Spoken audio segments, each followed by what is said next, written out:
from a European perspective, looking at really is trying to develop long-term, broad investment in quantum technologies. And when I say broad, I mean from technologies to applications, but also from fundamental research to commercialization.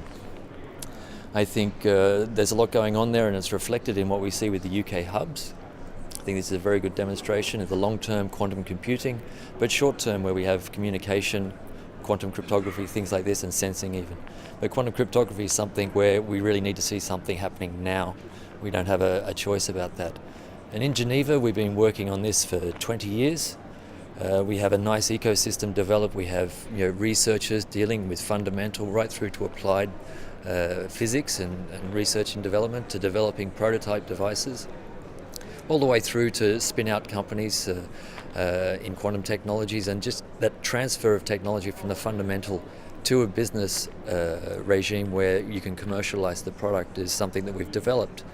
But I think we need to go further than that. We need to really have some way of putting out this technology into the mainstream, making it visible. And with cryptography especially, this is very difficult because people aren't willing to talk about this in public. Unlike quantum computing, which is very nice to be seen doing, cryptography people don't want to talk about. It's very hidden.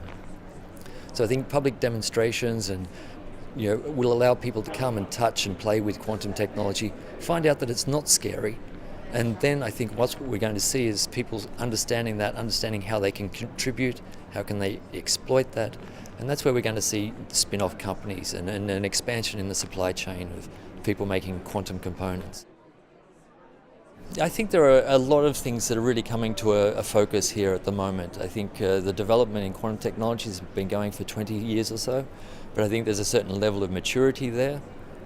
And in communication, let's say, there's very much a need now we see with Snowden and the NSA and these sorts of things. Cryptography, encryption, and just the information society that we live in, these are becoming very, very important topics. Well, I think we're certainly trying and we're pushing with the European Commission. I think the European Commission has heard this message and sees this need. And we're very much trying to talk with all levels of the European Commission to get this long-term investment in quantum technologies rolling. And I think things are looking positive, but this is a long process in itself. But I think exciting times, and I think the impetus of the hubs here in the UK certainly brings that to the fore.